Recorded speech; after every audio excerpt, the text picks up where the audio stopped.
How the hell did we end up with Wes 2 weeks in a row? I don't know. He kind of just snuck into the chair, and he won't leave until we're done recording. You know what it is he's here. This today was the last episode, the last Dan and Wes episode. Ultimate. You and I are all kinds of diabolical planning right now, too. Yeah, I would say we're giddy. It's a good episode to have you here, Wes. Turkey Day was a few days ago, as of the release of this episode. I had a delicious turkey, but it's pretty basic. Nothing really unusual. I kind of want to hear what the beard Thanksgiving is like. Pretty boring. Don't discount yourself, well, actually. I mean, I met my girlfriend for the first time the day before Thanksgiving, and we kind of just hung out here for Thanksgiving. We ate macaroni and cheese, and we watched Parks and Rec. Okay, that sounds great, actually. Go fuck yourself for a second here. Can you unpack this a little bit? You met your girlfriend for the first time. I happen to know this because I drove you to the shuttle on Wednesday. Yeah. The day before Thanksgiving. Correct. And then you had Thanksgiving Day together. Uh-huh. And I'm just trying to visualize this. But so say you meet on Wednesday, you have 8 hours together, and then the next day is Thanksgiving. Yeah. The first time you've ever been together physically, ever, is Thanksgiving. Yeah. A day where family comes together. Uh-huh. There's tons of pressure on this day. Not really. All these expectations. No. Fuck you. Yes, there is. Nah. There's tons of expectations. There's tons of, like, Thanksgiving's supposed to be... Only if you want there to be. What are you, some sort of fucking hippie over here? He lives in a different world. Like, fuck you. Like, the Thanksgiving's like you got to meet with family. You got to be thankful for shit. Move across the country from your main family. So what did you do for Thanksgiving? What's the Beard's Thanksgiving look like Macaroni and this year? cheese. Yeah, macaroni and cheese and Parks and Rec. That sounds great. Those are both great things. Did you really do macaroni and cheese? Yeah. Well, why didn't you do Rick and Morty? What's the matter with you? Because Parks and Rec is good. I'm just kidding. What'd you do for... I actually... Hold on. Before we move on. Good for you. Good for you for not feeling like this awkward, like, phony pressure. Good for you for just enjoying, like, the time together. Like seriously, like, good for you guys. Like, I really respect that. So I'm giving you a hard time, but I really respect for, like the whole idea of, like, we don't have to, like, adhere to anybody's idea of what this holiday is supposed to be about, right? Yeah, absolutely. Props to that. Yeah, we considered getting a turkey, but then we were like, that's too much effort. Let's just eat some food. Yeah, totally. So I'm curious what a West Payne Thanksgiving looks like. I'm really curious, actually. And be completely honest, no judgment, because I have done all variances of Thanksgiving. So you cannot give a wrong answer to this. I have some extended family that lives not too far away, so I go to my aunt and uncle's house most years, and we have a semi-large, it's like 10 to 15 people kind of gather together, have all kinds of good food, and just hang out. I see them probably like once or twice a year, so it's a good time to catch up. My Uncle Joe has perfected the smoked turkey. Smoked turkey? Not the deep fried, not the baked, but the smoked turkey. Now that sounds good. Takes years of perfection to smoke a turkey, and... God, if it's not the best. If it is just not the best damn turkey ever. And myself, I think I have the best turkey except for Joe. Uncle Joe has the best turkey. But myself, I go with the Alton Brown approach. I do the brine. I do the cranberry sauce. I follow Alton Brown's recipe to the T. And it produces the best Thanksgiving ever. And my kids love it. But if I'm doing just, guys, Morty, if I'm doing just me, it is Uncle Joe's smoked frickin' turkey. See, that's nice. I feel like I'm now that I've gotten older and come into my own of the world, you might say, I'm slowly just going to take over more and more of the Thanksgiving, because there's a lot of people who cooks a lot of fine food, but not all of them watch Alton Brown or look at modern culinary techniques. So I'm slowly trying to inject more of that knowledge.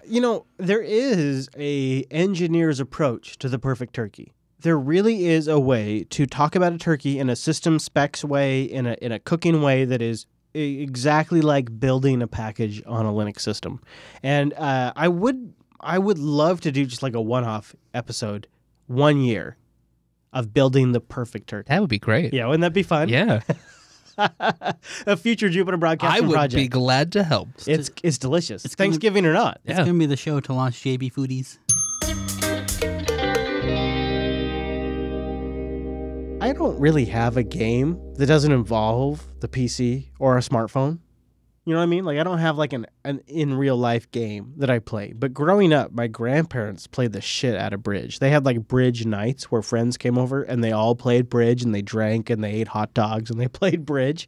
And I was surprised to learn that Mr. Wes Payne is a bridge player. Now, can you describe the scene to me, Wes? Like, how many people are playing? What's this all like? Like, what's the setup for? Like, whose house is it at? Like, give me all of it. I want to live through you. Hang on. Before you even get that far, Yeah. to an ignorant plebeian like me, What is bridge? can you explain bridge to me? Yeah. Okay. Fair enough. Do you play card games at all? Have you played anything like Hearts? Not in like the past 15 On the years. computer, I have. Yeah. Okay. Sure. Yeah. So at its core, it's a trick based game, which means you each have a quarter of the deck, 13 cards. Every person plays a card. Whoever has the highest card wins that trick. And then the goal, it's a partnership game. So the person sitting across from you is your partner. Your partnership wants to take more tricks than the opposing team.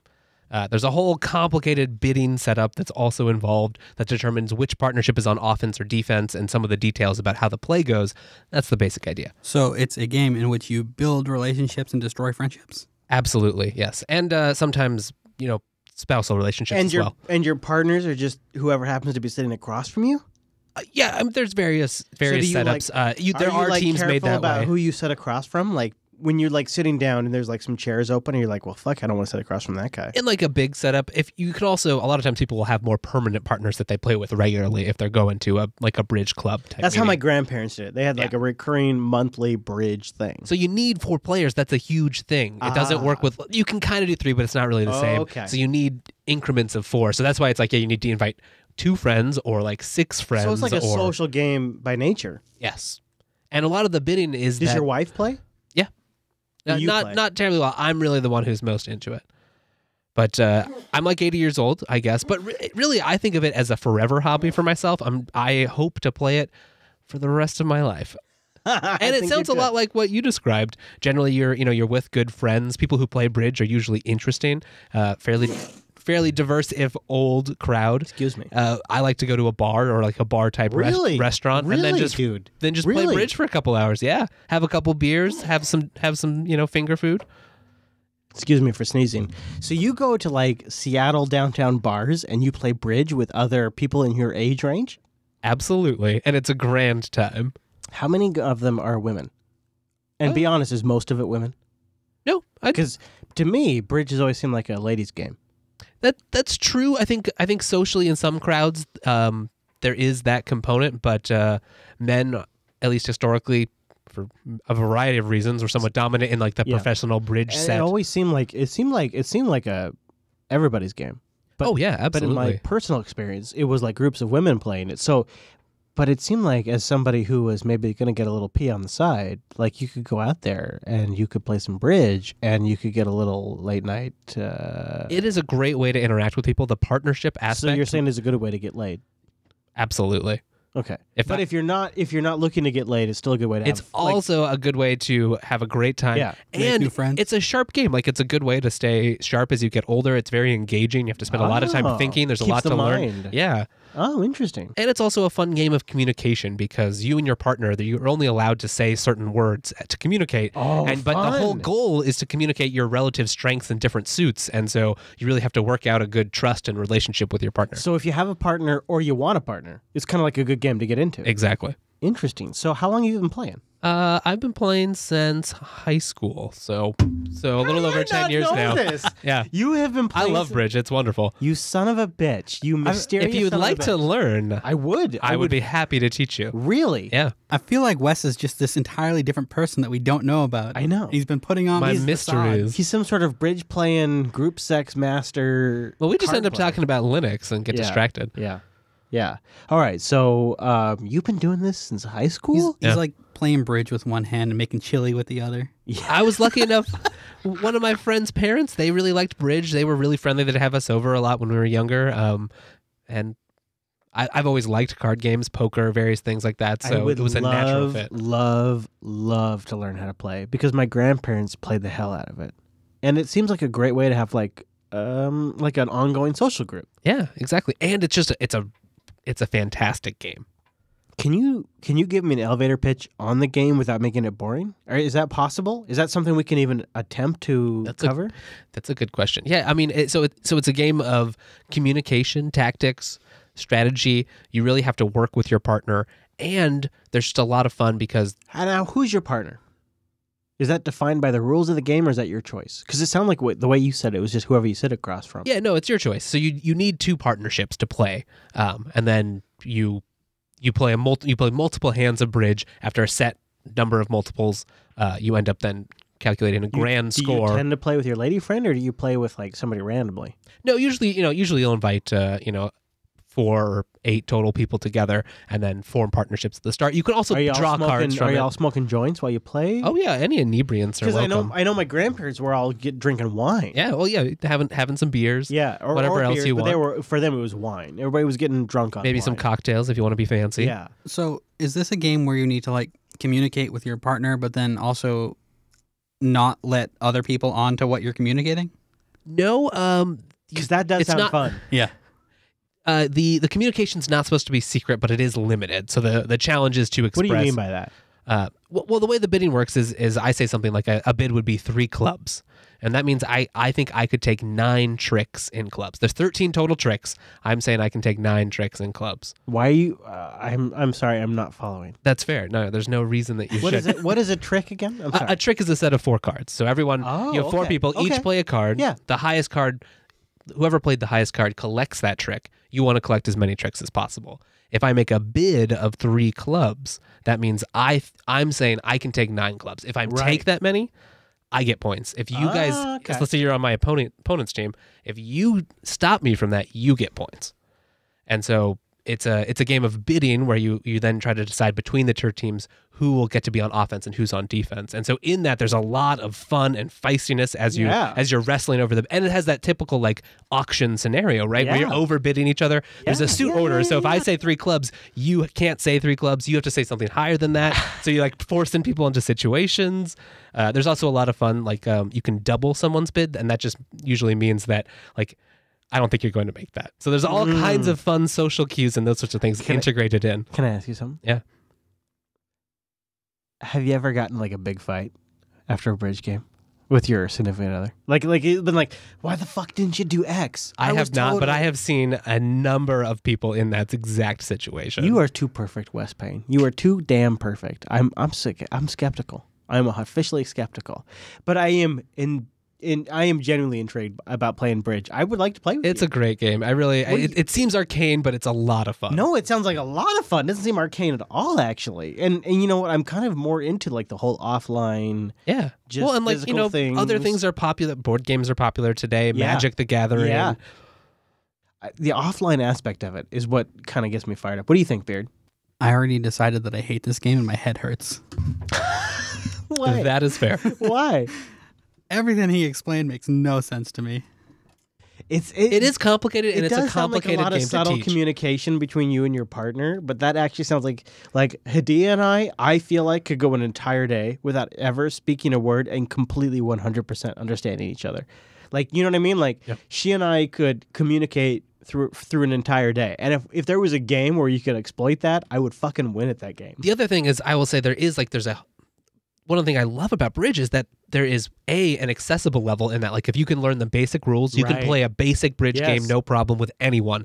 But there's also these huge levels of improvements and subtlety and extra levels of detail that you don't need to know, but are possible to overlay on top. Well, and to that point, my experience with bridge is not personal, other than my grandma, she was I don't know how to put this. Sorry to my family, but as she was challenged, as my grandma dealt with the downsides of Alzheimer's, like bridge was like the thing that she could go to keep her mind sharp. Bridge was the thing that she could go to keep a social structure. Yeah. Bridge was the thing she could go to like keep one-upping everybody. And while the rest of her life was sort of fading away, bridge was that thing that she could still be really competitive at. Wow. So when I hear about bridge, I'm like, yeah, I totally understand, because for her it was her social connection. She didn't have Twitter, she didn't have Facebook. This is how she interacted with her group. Yeah. She had people come over once a month. They had dinner and they had played bridge. That sounds wonderful. I'd love to play bridge. I think that'd be, just for me, because I think about it as a podcaster. I think, as long as I can keep my voice and I can keep my mind, I can keep podcasting for as long as people will listen. Right. Here's a crazy idea, Chris. What if we did like an overhead camera and just had a board games podcast? You and I are on the same page when it comes to Boy. that stuff. Like a live stream or a marathon or like a Will Wheaton sort of like style, like just playing some board games, playing some bridge. And if people don't like it, they don't have to tune in. But it's available on the live stream. That would be really fun, actually. It'd be a ton of fun. Or we could just do like one-off shows at random times of the year that we release in our gaming feed. You guys watch out. I may take you up on that one day.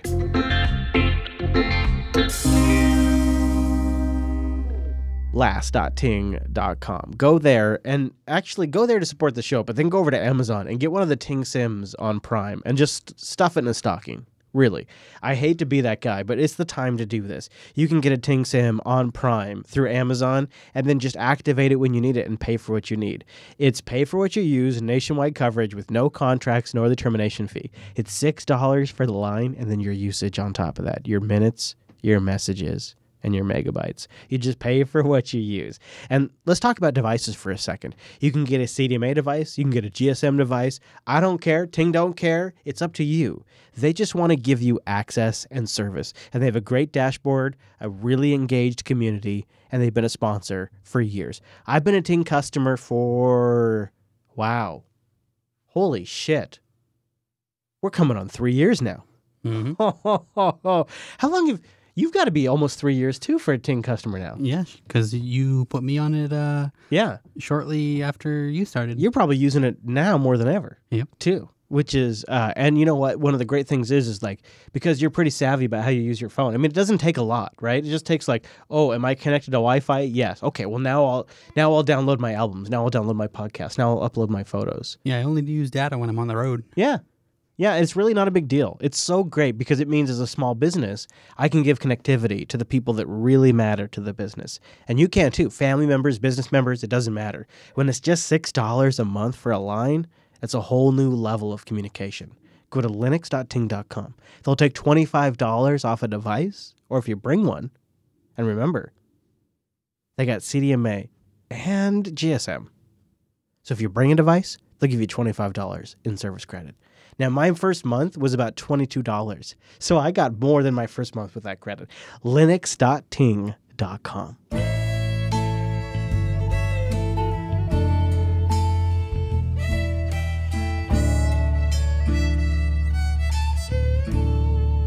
So, speaking of board games and all this stuff, while I was down in Seattle, I got a recommendation from someone for a place called Mox that I might be going to a lot soon. Mox? It's a place where you just go to play board games with people. Oh, cool, dude. I've actually been there. You have? You've been to Mox? Yeah. Is it good? Yeah, Show it is your good. Face. Really?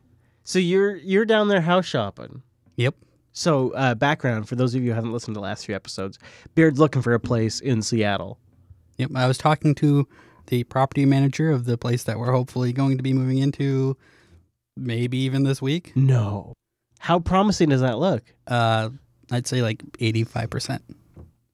Okay. So, real talk. They basically just got to go through the paperwork and decide that I am not a criminal. An animal. How awful is that paperwork? And here's legitimately what drives me a little crazy, and I have to admit it to you guys because it makes me a madman, is you have to fill out all of this paperwork, like background, recommendations, emergency contact, pet information, previous rental, all of this crap. Every one of those.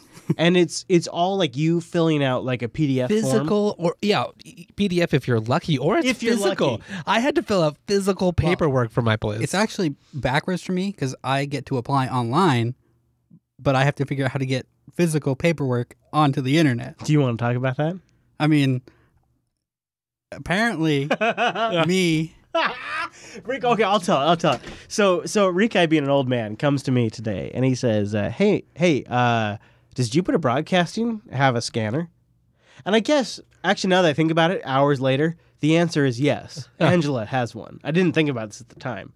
But I was like, dude, your smartphone has a camera? No. You are way more of an asshole than that. You basically said, yeah, it's right next to our fax machine. Yeah, that's true. And then you call me an old man. That is true.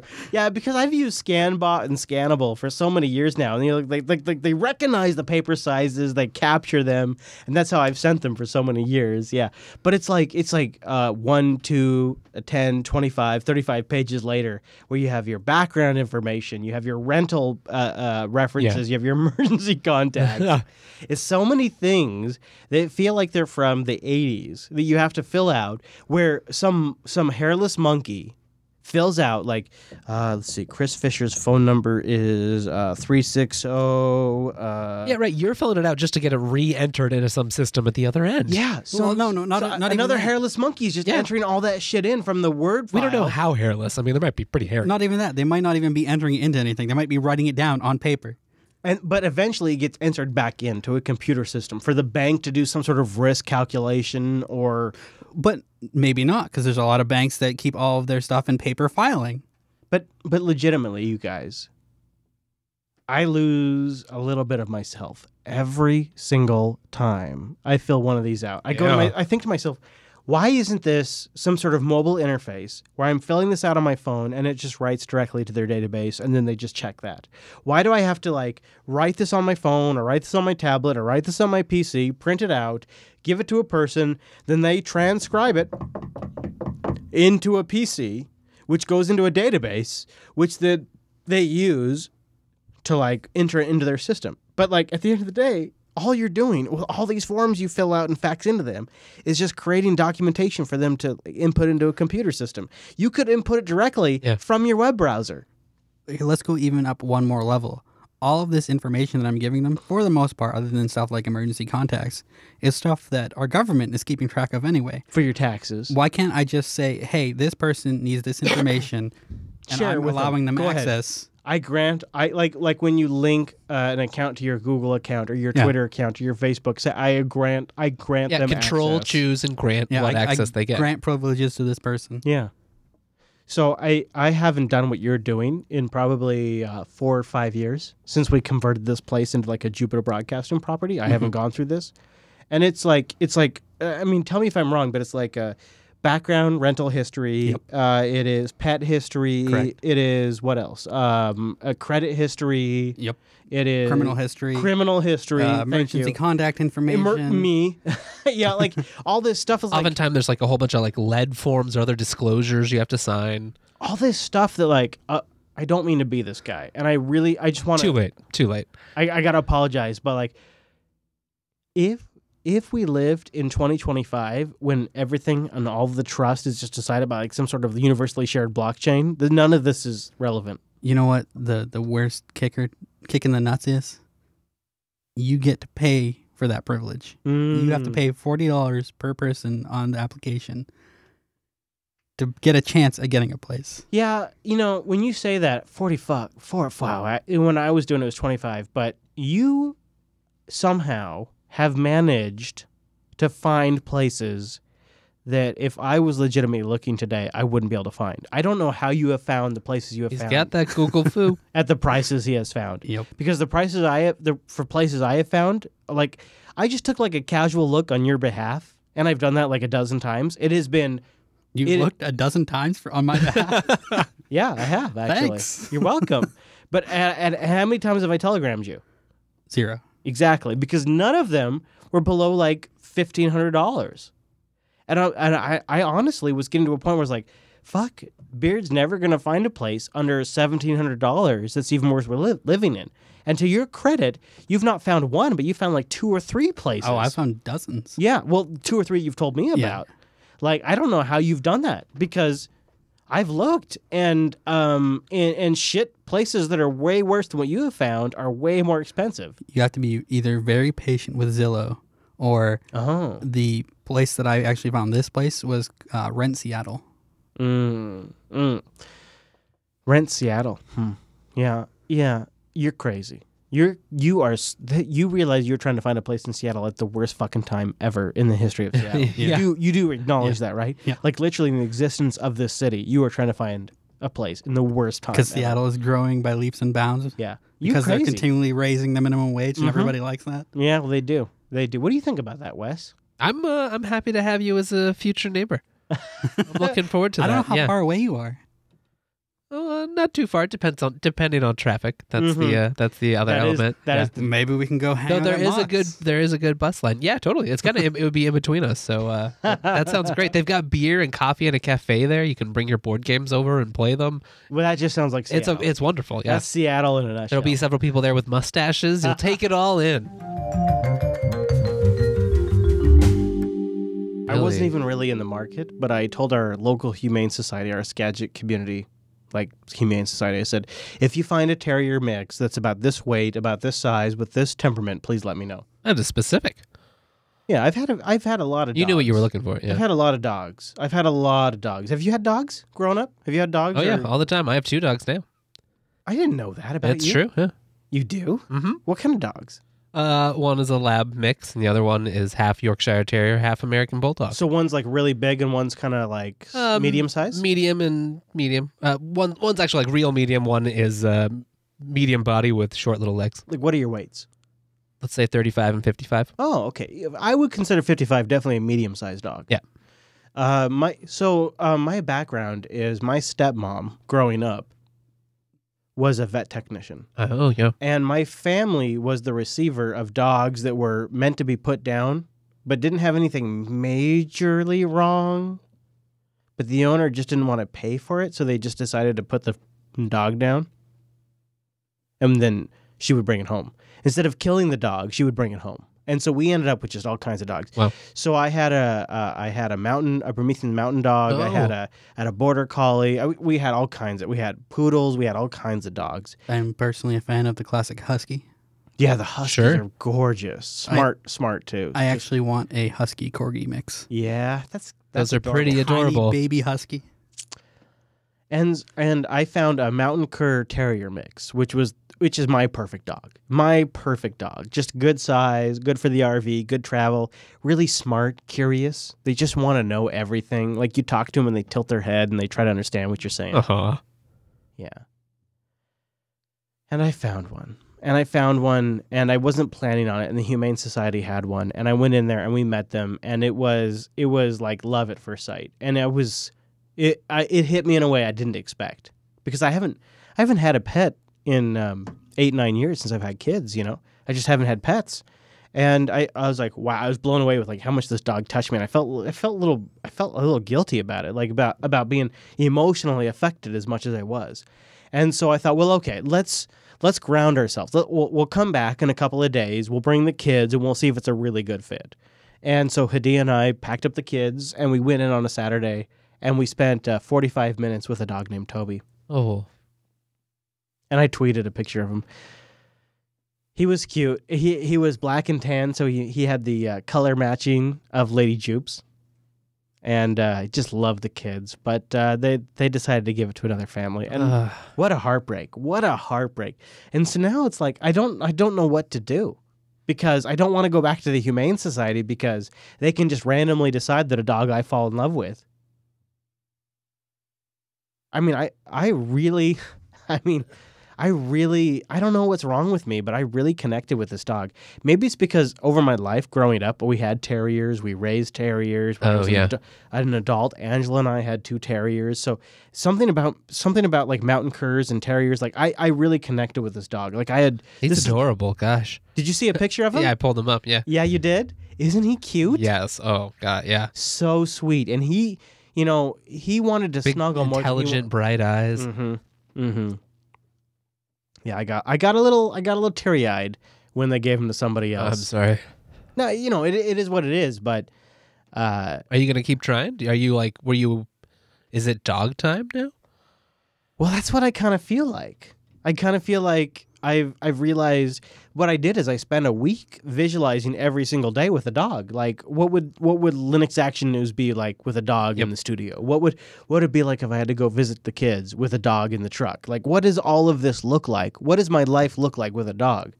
And in every single instance, it felt like an augment and not a detraction. if it's the right dog. Yeah, it has to have the right temperament to fit your lifestyle. Yeah, and be willing to travel. Not bark during shows. And not bark. Be willing to like be my passenger while I'm driving Lady Jupes.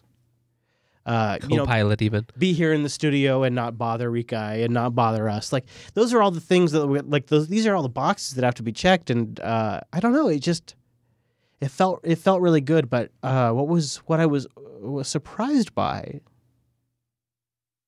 was the sensation of family when I brought the kids. So I brought Bella and I brought Abby and I brought Dylan.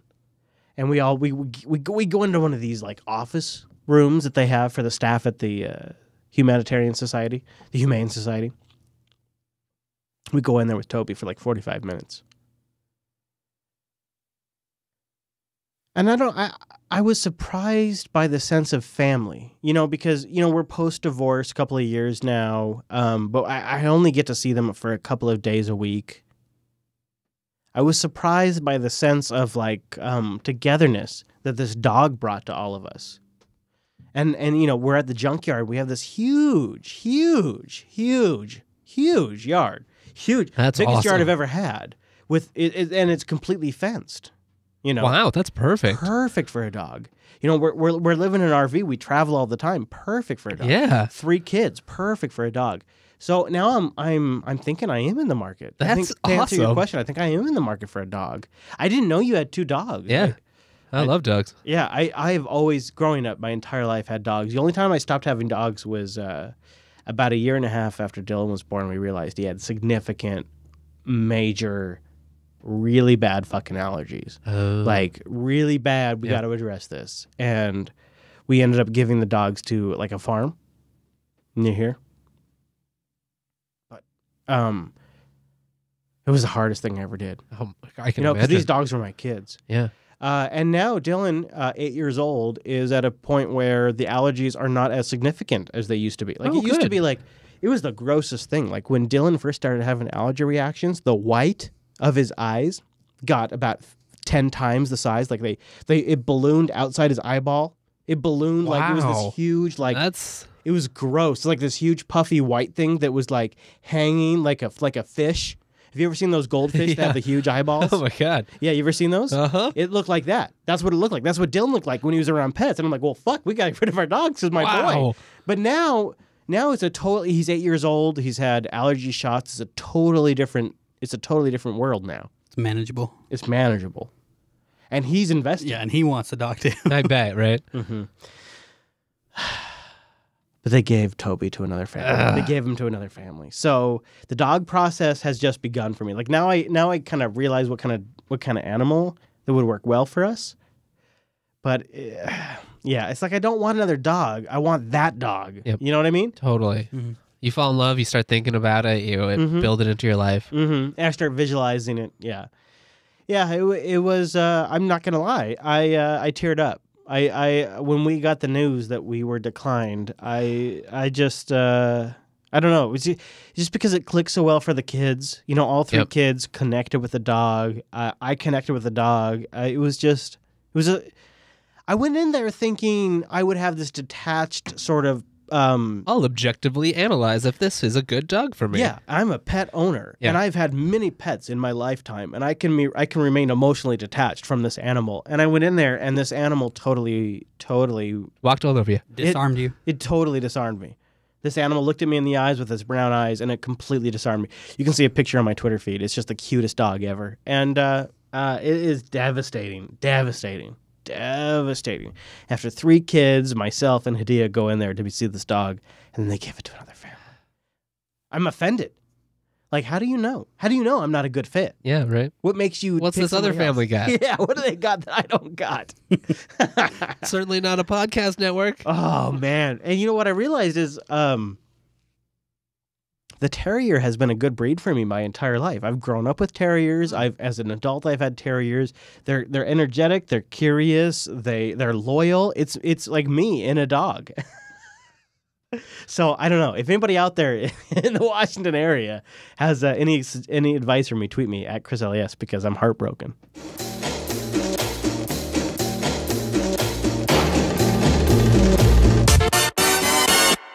DigitalOcean.com. Create an account and then use our promo code. Here's the thing. It's one word, and that's important because it'll give you a $10 credit. Now, my favorite rig is just 3 cents an hour. DigitalOcean.com.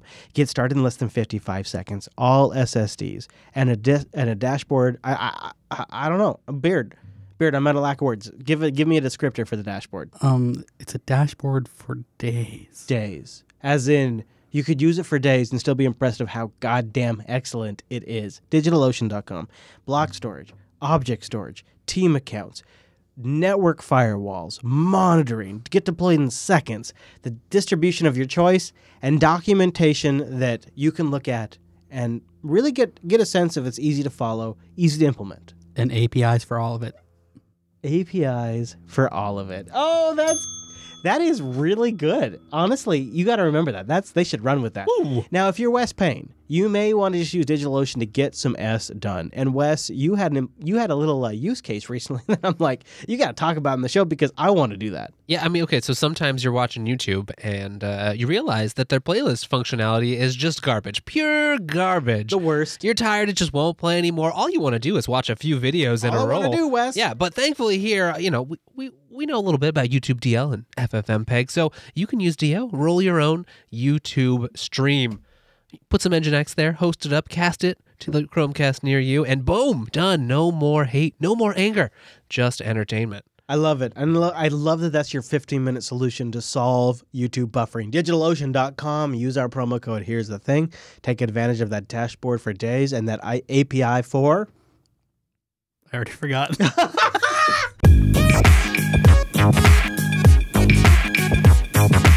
So, last week was Black Friday. Yeah, man. And this Monday was Cyber Monday. Cyber Monday. I got something you guys are going to be super jealous of. Really? I was going to say it's a flop this year. But first, I want to hear if you guys got anything. The best thing that I got was a 12-foot roll of LED lights. Oh, nice. Like tape strip that you just tape somewhere. And I'm going to do my whole bedroom. I'm gonna make it a sex palace. Is it smart device controlled, I assume? 100%, dude. 100%. Yeah. I'm going to be hey Siri the shit out of that sex palace. Yeah, buddy. Hey Siri, it's bone time. Yeah, I got a good 12-foot roll of LED lights. I got a couple of presents for the kids, and I got a present for my grandpa. A Raspberry Pi 3 case. Nice. Yeah, it's really nice. It's already here, and it's the best Raspberry Pi 3 case I've ever seen. So for my grandpa's birthday, Christmas present, I'm going to give him a Raspberry Pi 3 in this case, all set up, ready to go, running Ubuntu Mate. That's great. Yeah. What about you? Did you get anything good? I got nothing, but I did spend way too long eyeing a sous vide cooker. What do you mean eyeing? Why didn't you buy it? Well, I don't know. I was torn. I've been thinking about getting into this anyway. This model just happened to be on sale, so I was already a little skeptical because I like to do more Which research. one was it? Do you remember? The Anova model. It was only the 800 watts, like the Bluetooth only. Oh, the older one. Yeah, the older one. So I was already like, well, I don't know, but it was cheap. I'd also seen a huge number of reviews. Now, I might not use the Bluetooth functionality, but apparently they've recently made a change where that app now requires a Facebook or Anova login to even just operate your Bluetooth-enabled cooker. So I thought that was a little bit absurd. I ended up not jumping on the ship. I think I'll spend more time doing some research, deciding on what I actually want. But what made you interested in doing the sous vide thing? I've been interested for a long time. We had that great Linux Unplugged. Why though? Well, I just love cooking meat. I have a real appreciation for well-cooked meat. It's probably the most fun thing to cook. Especially fish. Yeah, right. Yeah, fish. Really everything. It's really good. Yeah, fish on the sous vide is really good. And it just makes so much sense. Physics background. It's such a great way to cook things. Mm-hmm. Let's be real here. Chris is wanting you to say that he inspired you. No, really.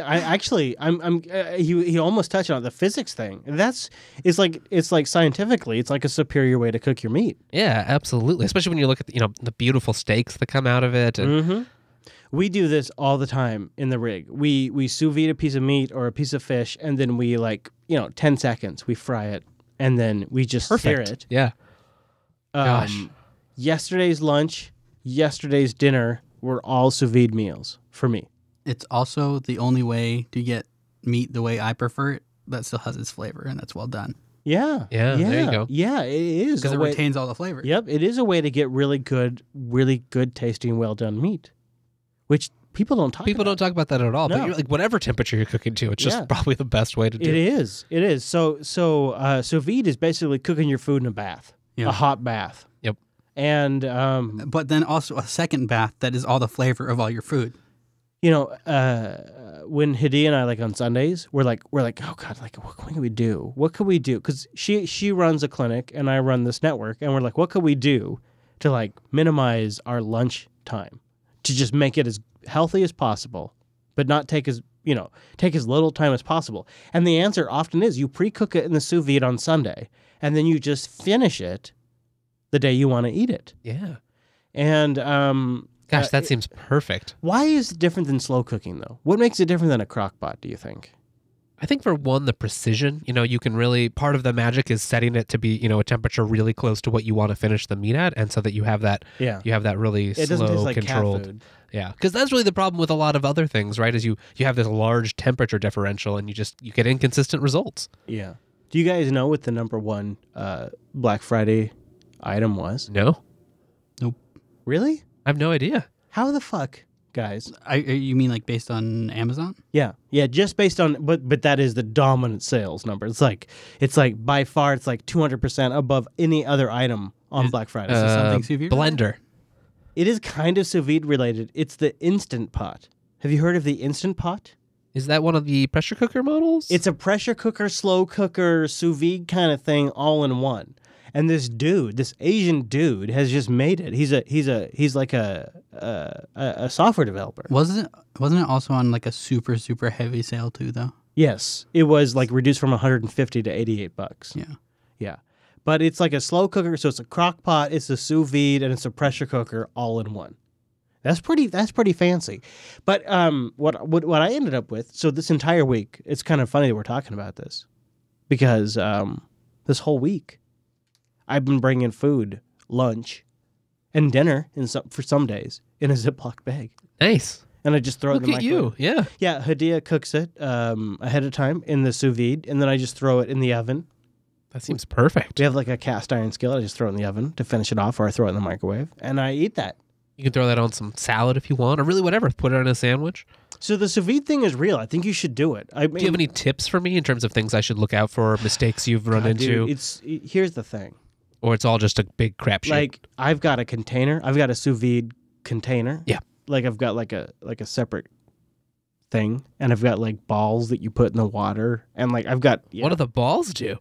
well, they hold in they like Just they, to have better temperature retention? they insulate. Yeah. They insulate the water. Yeah. So it's very geeky. It is truly a geeky thing. It's geeky cooking because you can do nothing, or you can really geek out on like the ways that you do this, and it's fun. It's neat. But the one you looked at, the 800-watt one, it's fucking shit, dude. Yeah, that's Don't what get it that seemed one. like. Yeah, I was like, So I've got the one that Gabe's son had worked on. Do you remember the Jewel? You remember that one? Yeah. Yeah.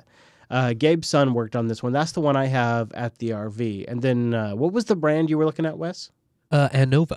Yeah, that's the brand we have here at the studio. So at the studio, I've never once connected my phone. I've never connected it to Wi-Fi. I've never connected it to Bluetooth. It just has a little dial, dude. And you just boop, boop, boop, boop, boop, boop, dial it. That's the temperature you Yep, want? and then you just Go. start and it goes. Yeah. Dustin was here, and he was cooking some food, or maybe it was Adam. Dustin and Adam were here from Vancouver. They were cooking food, dude, during our 4th of July thing for LUP. That was in wonderful. Their crazy homemade container. Yeah, and we have one here. I'll show you my setup here in the studio. Yep. I have basically the same setup in the RV, just a different like sous vide machine. But if you were trying to think of a way where you could just sort of put food in a thing, and then by dinner time you're ready to eat, and you don't have to think about it, this is a better way to go than the slow cooker. Yeah, totally. Now, I do already have a slow cooker, but it doesn't excite me. Fuck the slow cooker. Like, if you're a geek and you want to have some good food and you want to be able to put something in there that cooks in a bath, and then you just can, after a hard day's work or an easy day's work, I'm not going to judge. Do I have to do work? Can I just No. eat food? That's what I would prefer. Yes. And then it's just there. It's ready to go, and you can finish it on your stove. I really like it. So I would advocate to you, fuck the Black Friday thing and just try to get one. Yeah, okay. I mean, or you could get the Instant Pot and get both. Yeah, maybe. I am considering getting the Instant Pot. It's on my I'm list. considering it too. Yeah. I do want a smaller pressure cooker. I have like a giant, I don't know, multiple quart pressure cooker that is great when I want to make a giant pot of something, like a giant chili. You have used a pressure cooker? Oh yeah, I use it to make chili every year. It's wonderful. Or it's like great for stocks and stews. And, I'm sorry. You make chili every single year? yeah, absolutely. Well, I mean, only the past like 5 years, but yes. Here's a question: is it beer infused chili? How long Yeah, have there's I usually known a beer. you, dude? How long have you been doing LUP? At least a couple years now, I suppose. You're right. How many times have you brought me chili? How many times? 0 times. Chris, That's true. All right. Well, this year this changes. I think you missed it. It's beer infused chili. You put beer in that chili? Joe? Yeah, there's usually some beer in there. What else do you put in there? Lots of peppers, some meat. Yeah. Some beans. Yeah. Garlic, I did. onions. These are all things Chris likes, and you haven't told him about it. I don't understand. I literally cannot comprehend this. Yeah, Is Wes I still don't your know. friend? You tell me for 2.5 years you've been making chili and you've never brought me any I've chili. made less in the last couple years than I normally do. So When would you that's normally make part of this it. chili? When would you? Anytime now. I mean, now that it's like wintry. Anytime until, let's say, April or What would it May. take to incentivize you to make? Very little. I feel like this needs to happen. Yeah. I feel like we need to have a. Do you have a really good butcher that you like? That would be a good one. Yes. To get some good yes, meat for I this do. going? Yes, Okay. I very much do. Excellent. Are you serious right Yeah, now? What would absolutely. it take? What would it take for you and me to make chili? What would it take? A little bit of planning, and I feel that's like it would take basically you being here 2 days a week for like 2 weeks. Yeah. So like you got to come here on Tuesday, and you got to come here for on TechSnap Yeah, true. for like 2 weeks, and in the Slack time, you and I can make some. We can just make some chili happen. Throw it in the pot. Beard, can you think of any reason why this shouldn't happen? I don't like chili. So while you guys are talking about shitty food that I don't like, I'm going to tell you what I got for Black Friday. Did you get hardware, dude? I did. Oh man. Hard. Before I tell you, do you guys want to take a guess at what it is? So it's either going to be storage or graphics, I think. That's been the Black Friday thing for the last couple of years. That's right? true. What about Yeah. some sort of super fancy curved monitor? or some crazy hosting deal? Oh yeah. Mm-hmm. So that's like 4 things. So Although that's not hardware, I guess. yeah, okay. So I'm gonna say it's either some crazy hosting deal. It's gonna be some crazy graphics deal, but I'm gonna say that's the least likely. Some crazy storage deal, which I'm gonna see is the most likely. Or what's the last one, Wes? Anything? 3? Okay. What was it? Well, I'm gonna say that I think Wes cheated because I think I might have already told him, but it was a super fancy curved monitor. Hey yo. No. Now I'm gonna tell you what it is. Oh man. And then you're going to tell me how much it originally costs, and then how much you think I paid for it. Okay, I'm down. So it is a 34-inch. Oh.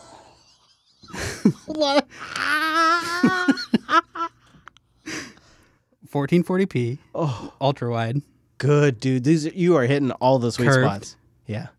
Yeah. IPS, 120. No.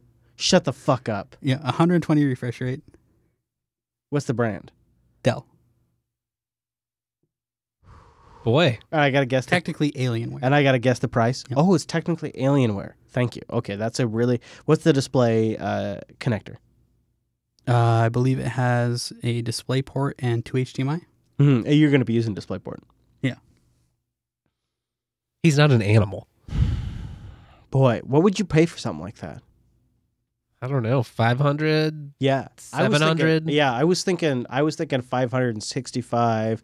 I was thinking 720. I was thinking 435. Were my prices Yeah, all those you're all way low. low? Yeah. It's a $1,500 monitor. Yeah, it's 34 Boy. inch. 34 inch, right? 34 inch. Yeah, because 34-inch ultra wide Yeah, IPS. yeah. 34 120 inch. hertz. That's the one that Yeah. makes it really expensive. Yeah, those prices I just gave you were like 24 and 27 inch prices. Yeah. I don't actually know because the most expensive monitor I've ever bought in my entire life is a 30 inch. Yeah, it's a $1,500 monitor.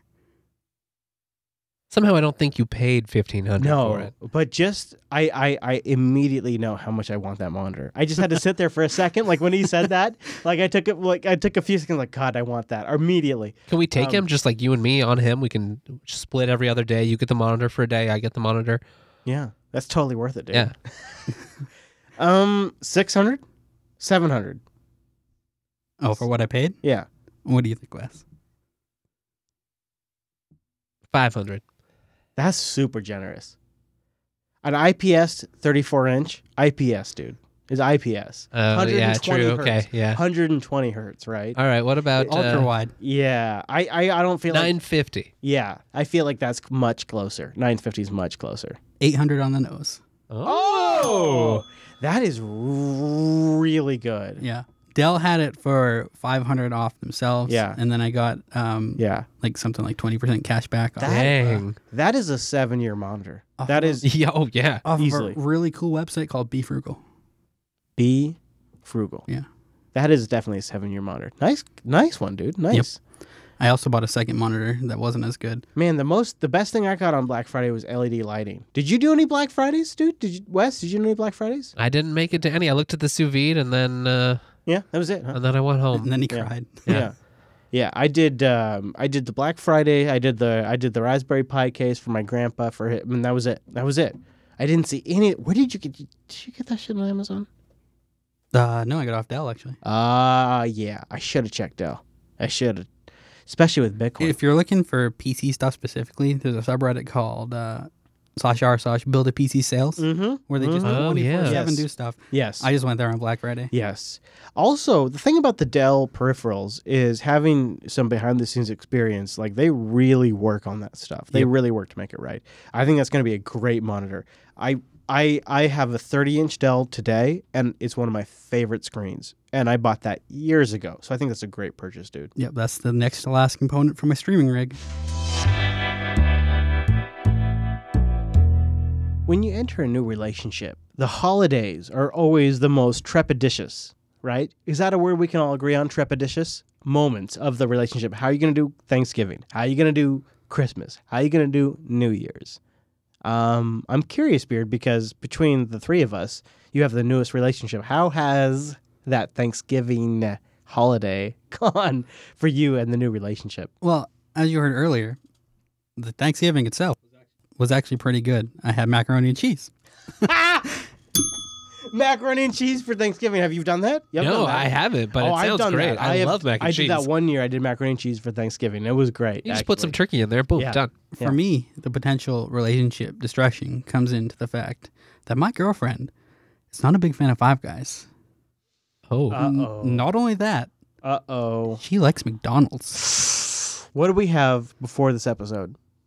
Not quite enough Five Guys. Yeah, we had like We had like 4.5 guys. yeah, we had 4.5 guys. We had 3 burgers with multiple stacks of meat, onions, peanuts, and it still wasn't enough. And the strange part is, it's not the thing most people don't like about Five Guys. Most people say the burgers are okay and the fries are great. She hates the fries and thinks the burgers are pretty okay. Huh. I don't know what to do with that. Because I feel like you could still enjoy a good burger and never even touch the fries.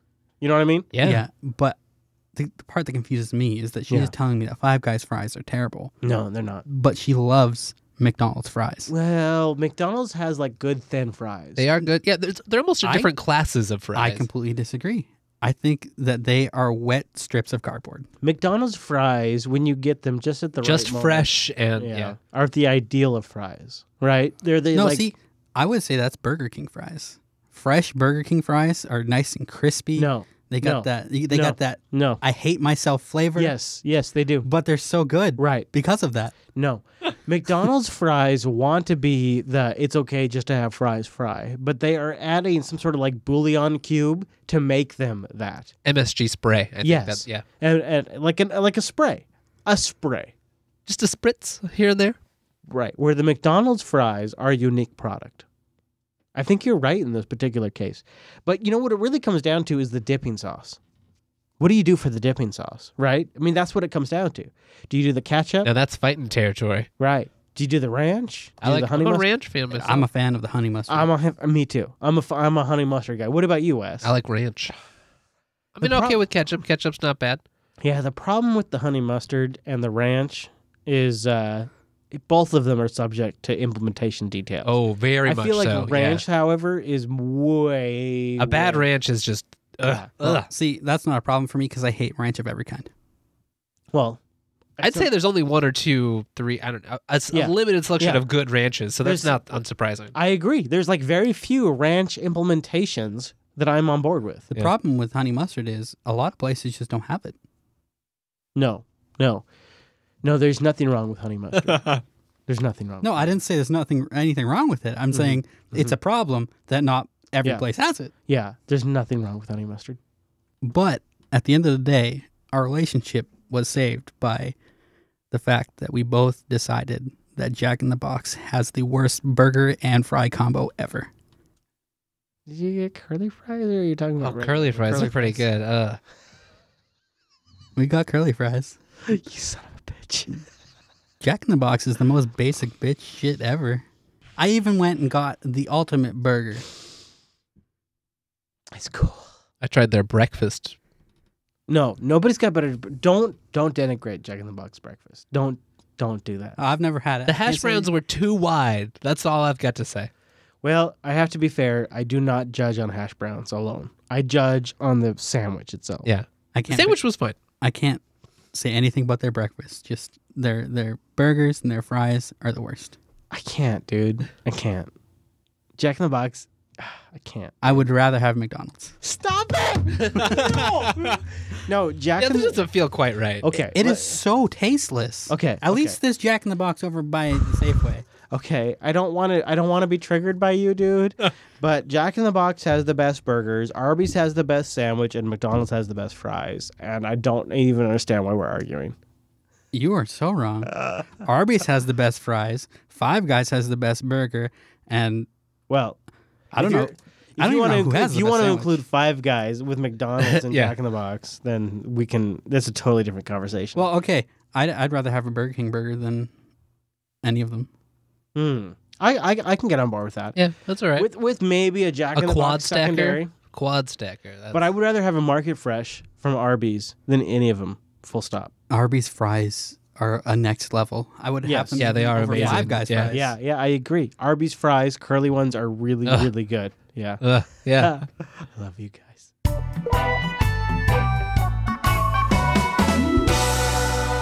The studio is a mess and we need to fix it. Yeah, it's got all kinds of problems. The beard's on the pulse of the issues. And as you get more busy, you probably notice the cracks more, right? Yep. You do, right? It's like, oh shit, when I don't have 100% attention on this thing breaks. Yep. And that is a real problem. And I kind of want to use your perspective on it, because I have been in the exact position you're at. You know, all of a sudden I'm having kids, or all of a sudden I'm having a business, or all of a sudden, all these things. Like, we have problems. We legitimately have problems, and we're trying to solve them one show at a time. And we have been making good progress over 2017. But shit, if we don't have some stuff to fix. It's not even like necessarily direct show things either. There's also like behind the scenes things. Oh yeah, we need to address. Yeah, I completely agree. And you have been, I don't know, for at least a year and 6 months, been promoting, I don't know, I'm trying to think of another word. What's another word for promoting? Advocating? Yeah. You have been advocating Trello. Yeah. I think that we could use Trello in a variety of situations. We could have private Trellos where we have better communication between people in JB to get various projects done. Like what, though? Like what would we do? What would we privately? I agree publicly, but privately, what would we do in Trello that we wouldn't do in Slack or Telegram today? Well, I think the difference with Trello is you would have like dedicated cards to certain projects, and people could continue to leave comments on those cards, and they stay as those cards. So we would have like a TechSnap card. Yeah. Or a card for a specific project in a TechSnap Trello. It's like Slack works well when you're like actively collaborating, but Trello would bring that like if you need to see like, oh, is the artwork done? I have X and X and X that need to get done before new TechSnap launches. If you could see that all in one board glance because they were each in the column that represented their state, for instance. So all the stuff that I am required to do would be trackable?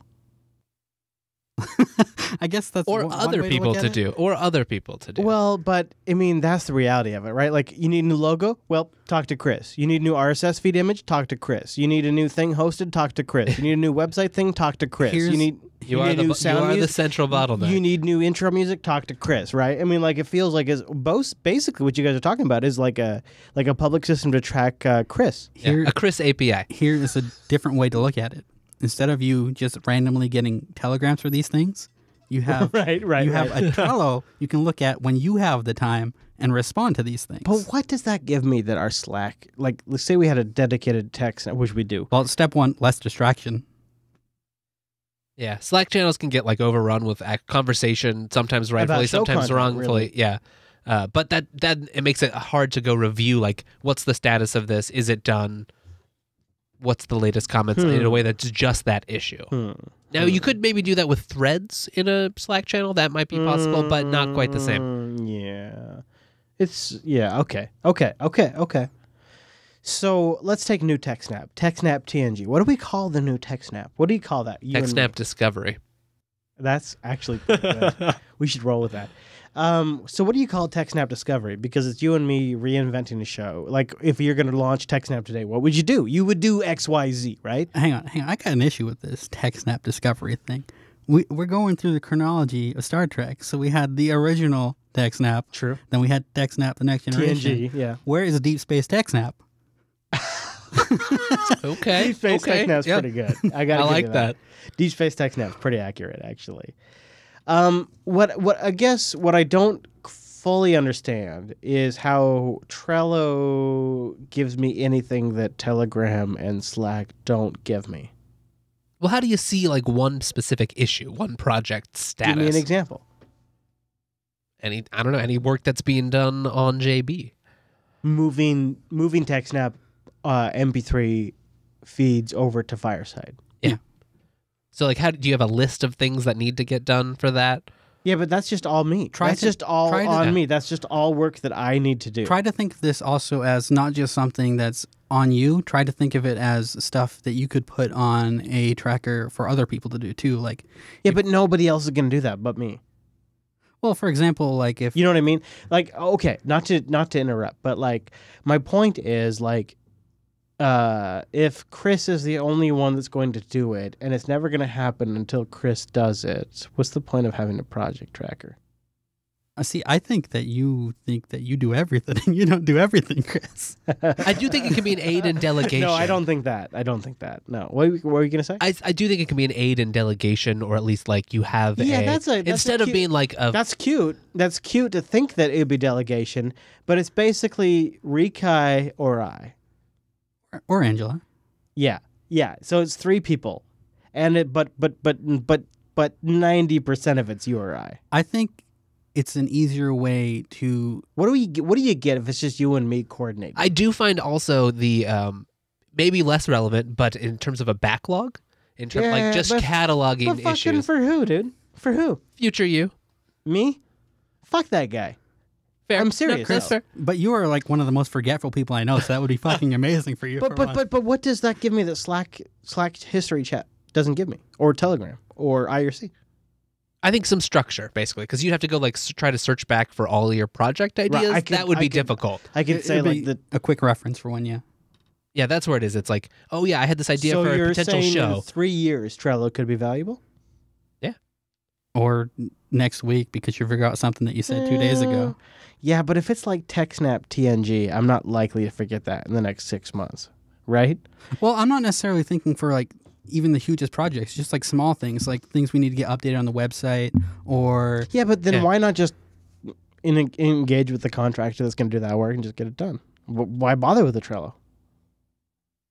You can then do things like, everything in this column, hey, contractor, go pick things out of this. I do that at work with the Jira board. Like, this is work for you. I've categorized it, put it there. And then instead of having to go ask him when it's done, I can just see the status of the card. He can update that. So you're suggesting that I invite this third-party contractor into my Trello and monitor and have him monitor it, and then him just arbitrarily decide what's worth billing me or not? You would have to dictate, right? Like you could but it sounds flag like if he's just following my Trello, he would just arbitrarily decide what to bill me for. Well, you would have tags or categories or a separate board for him. emails. I call those emails, and I send them to That's them. I say, "Hey, certainly can you one way do to this do it. work?" I'm not anti Trello. I'm just trying to figure out how it does what it solves that I don't currently do. I don't See, I also think that there is value in having those things in a separate space that don't send you notifications for one. And it may be. I think the situation here is that there's enough. You touch enough things. I think maybe Trello isn't the right fit. Where systems like that make sense is when there's more things going on at once than you have room in your inbox to actually see on one page and actively keep track of, right? And that may not be the case for JB, especially if it's just you and Rikai and maybe No, Angela it definitely doing this. is. It definitely is. It definitely is. I'm literally just trying to play devil's advocate. Yeah. See, over the years, I feel like there are things that we could have done that we haven't ended up doing just because it fell through the cracks. And I think if we have something like Trello that keeps those things like in the forefront, that they might get done eventually. See, I think the reason why I fundamentally disagree with that is because I can't stop thinking about all the things we don't do. So it's like I never stop thinking about all the things we didn't get to. That's all I think about. I think about that every fucking minute of every fucking day. Right? So to me, my head is a Trello board. But your head is a Trello board that only you have access to. Yeah. Did you get that USB interface installed? Because we could just sync it that way, I think. Well, I mean, part of me goes like, well, fuck all you guys. I'll just downscale and I'll just work on the stuff that I can keep track of. And I really don't give a shit if you can keep track of it. Go fuck yourselves. I'll just work on the stuff that makes the best content. And if you can't keep up, well, then you're not listening to live shows. That is certainly one way to do it. It's not a good one. No, it's not necessarily the best way. But I'm saying that as a part of it's like, well, like that's the resistance I have. Yes. Well, and it's like it's a change. It's a different process. It may be overhead, in some cases unnecessary overhead. So it's not like there aren't risks to it as well. Mm-hmm. So it's worth considering. What it comes down to is JB is it a 10-person company or is it a 3 or 4-person company? Yes, that's very well said. Yeah. And then when you make that decision, then that's where these other things come into play. And I do kind of, I grok what you're saying, like Trello or Bugzilla or whatever it would be. There's got to be like 15 things that we would like to fix if we had the time. And so sometimes it's useful to at least, and maybe not for in the private part, maybe this is for public or whatever, but like when you do have a little time and you're not sure, like instead of solving the thing that was last a problem, you can go assess like what are all the problems. When do you have that time? And I think you probably don't. And the last question I have before I shut up is, when is that not a tool you use just to shame yourself? Well, fuck me because I'm not getting this done. Fuck me because I'm not getting this aspect of my business taken care of. Fuck me because we're not being competitive in this area. Like, to me, it seems like just a good list of shit that you're not doing right. There is that aspect, and you have to be careful with it. I guess it depends on if you want to, either way, you're not getting those things done. So it's whether you want to have that in front of you and not. And if you never get the chance to fix them, maybe there's no point. Yeah. Things where I think about it is like, there's been that ice cast issue, right? Yeah. So like that could be a thing, and maybe you never look at it. But I did a little research on an FFmpeg solution. I don't know if Rika didn't like it, so we might not do it. But I could put those comments in there. That could be its isolated thing that then you could go check on if you wanted. That's a good example. Yeah, and that's something like, anybody that's involved in the back end of JB could come in and comment and give alternative ideas and it lives in its own space rather than cluttering up. And that's the thing is like Slack has this immediacy because it's like a live feed that you're following, whereas Trello abstracts that into a by content. If individuals actually engaged in the Trello conversation, like, I have an idea or I have some thoughts, then it seems valuable. Yeah. But if it's just sort of keep a list of things that Chris isn't getting done, not as valuable. Sure. You know what I'm saying? Yeah. And I don't mean to make this about me, but that is sort of what it would turn into. You are obviously the heart and soul of the network. What is Chris not getting done? Yeah. See, I guess I was thinking of it as more for like behind the scenes stuff rather than stuff relating to specific shows, like things like the TechSnap reboot. no, like the IceCast stream stuff. Oh that yeah, kind of yeah, stuff. the audio stream. Yeah, stuff Yeah. that's not necessarily related to you, but needs to get done for JB to make Yeah, JB but- better. So how do you convert that into just an item that sits there nagging you? Like, we know about it. The three of us know about this problem with the live audio stream. We all know about it. I think there's just this What presence. is the difference between putting it on the list between knowing about it? I presence other of than mind. shaming ourselves for not fixing Well, it. to me, it's not necessarily the fact that it's on a list shaming me. It's more, it's a specific collaborative space for solving that issue where you But can. you know what the fix is. Do I? I don't know. I assume you do. Yeah, I mean, I assume you have an idea of what the fix is, right? Well, there's various ways to fix it, and we're trying to decide what the best one is. Can you give me an example where the audience input has helped us decide? No, I'm not talking about audience input. I'm talking about like private discussions with JB staff. Okay. Like Wes and I have been conversing about it with each other, but that's stuff that nobody else on the JB staff has heard about because Yeah. we've been talking to each other. Yeah, for sure. I guess what I worry about is blame deferral. You know, all of these seems like tools to integrate blame deferral. Well, we've been discussing the fix for the audio stream for 3 months in the Trello chat.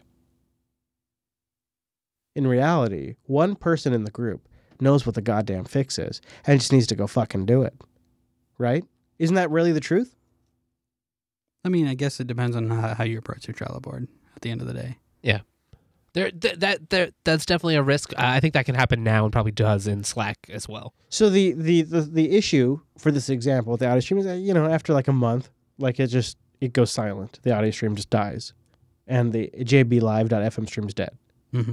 And if we don't remember, within like 25 days to do like some sort of process reboot, the stream goes silent. That's an issue we all know about. And we could talk about it. I feel like we could talk about it for like 3 months in Trello, but it doesn't make any actual difference. You know what I mean? Like it doesn't make any config change difference. It really just means like Chris needs to get involved in a conversation and say we should do X. But I could do that now without Trello. Yeah, you definitely could. And for small stuff, I think you're right. It maybe just is nice in the lack of immediacy. You know, I could propose something. If Rikai liked it, he could then move But what that would be card. the difference between you doing that and you saying that in like the Slack chat? That would work. For low volumes, that probably works. But we are low volume. Yeah. True. I'm not trying to be anti-Trello. I'm just trying to like figure out how it's actually effective. You know what I'm saying? Like just to me, I don't know. I think it works well. I just don't want it to be a tool of responsibility deferral. As long as it's a tool of actual action, not a tool of responsibility deferral, I'm all on board. I think that the problem that I have with the Slack is sometimes things get mentioned and then, you know, other conversations. Nothing happens, yeah. Other conversations go on and it gets pushed off to the side and nothing ever happens with it. But don't you feel like for the Trello to be effective, you need somebody who is sort of monitoring that? Like, hey, guys, we said we were going to do this and nothing's happened. And you needed somebody who's sort of sitting back and saying, like, I'm that person. And I'm going to monitor the Trello and I'm going to hold people accountable. And unless you have that particular role, the Trello is just as effective as Slack or Matrix or Telegram or anything else. I suppose. Yeah, to some extent, there does need to be that, right? There has to be like, unless everyone has the same amount of control, there are these gates. Yeah, really, I think that it was just examples of. Well, like if you were gonna affect change in JB, what would be the mechanism today you would use? Probably try to harass Beard first, and then if he couldn't do it, he'd bother you. That's usually how it goes. I mean, I'm not opposed to like identifying what our goals are, what we need to work on, and then like creating a common set of like goals for all of us to accomplish. Yeah, the way I often see I'm not Trello, opposed to that. I often see Trello used as like they have a wish list and then they have a to-do, which is like more than a wish list, like stuff that you need to get done eventually, and then stuff that's in progress and stuff that's been completed. Mm-hmm. Yeah, I could see that. I think part of me feels like it's more useful for a larger organization. That is certainly true. Yeah. Where a lot of it comes down to what is Chris going to get done versus not going to get done. Yeah. And maybe all we really need is a list of shit to fix. in whatever form, even if that's just a channel that no one really adds anything else to. I have thought about a bug tracker before, like a public bug tracker. But see, to me, Trello makes more sense than a bug tracker, even if it's public, because then you minimize all the extra things that come with a bug tracker, and you just list the shit that you need done. Trello does have a really nice minimalism to it. It's easy to interact with and easy to use and quick, rather than like a bug tracker, at least a lot like Bugzilla or whatever. It's kind of like laborious. You have to do lots of page refreshes, and so that's one thing about Trello that is very appealing. You got to assign bug severity. You got to all the extra 50 million things. That's true. Trello, you just type in what you want. You put it in a status. You put it in whatever column you want. You're done. All right. Let us know what you think. Hashtag AskError, Discord, IRC, or Twitter. Let us know what you think.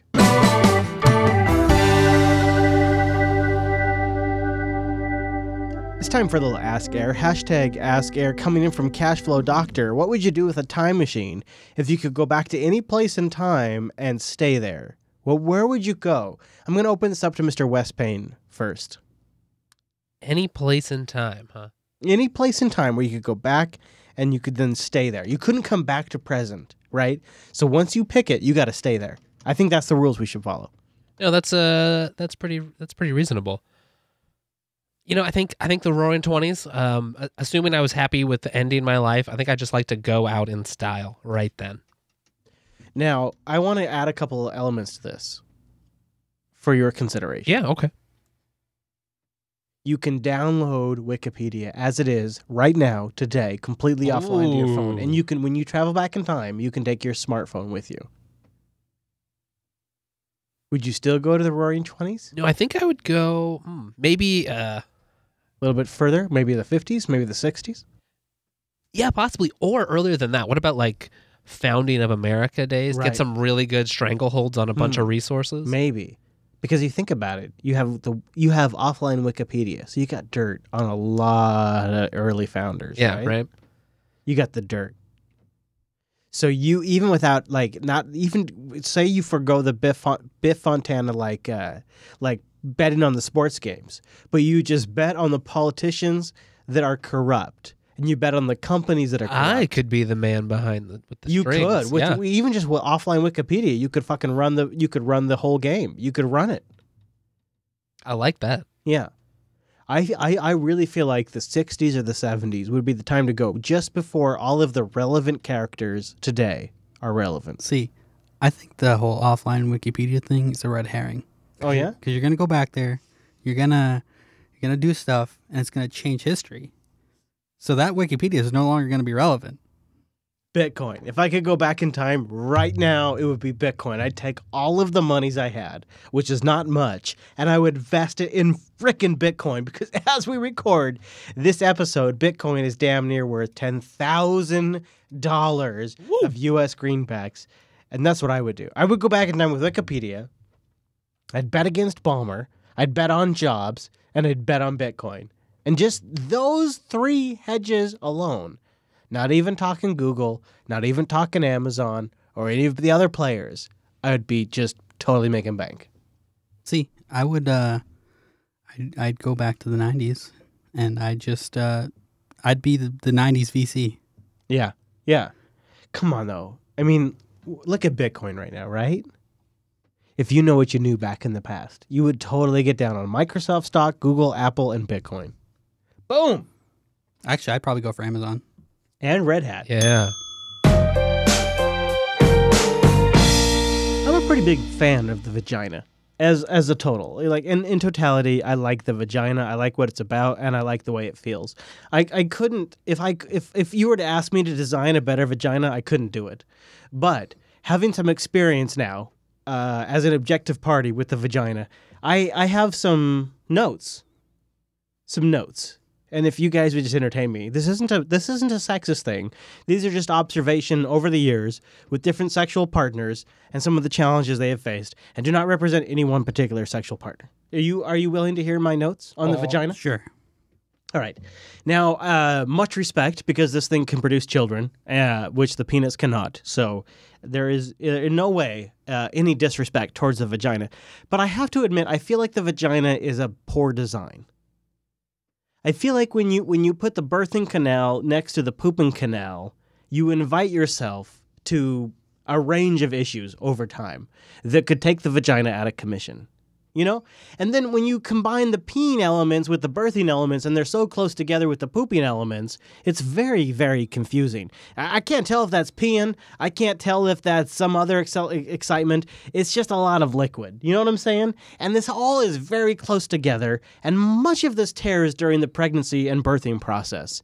I just feel like if you're going to redesign something, the vagina would be the first on the list for redesign. Would you agree? I mean, Wes, not to disparage the vagina. As a fan, I'm sure you are. You know, it seems like our bodies are mostly just terrible. I don't know if I would be first on the list. I think it's definitely high up on the list. I think it's first. I actually think it's first because, like, you look at the dick, right? The dick, the hole of the dick, like your pee hole, is in terms of the body quite a ways away from where your butthole's at. So, like, the bacteria of your butthole isn't getting in your dick hole because they're so far apart. But, like, the vagina, one wrong wipe, my friend, and you have just introduced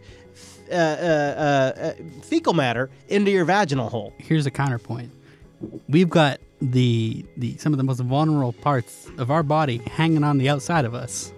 Man, yeah, that's a good point. That is. Put your pants back on. But this is more comfortable.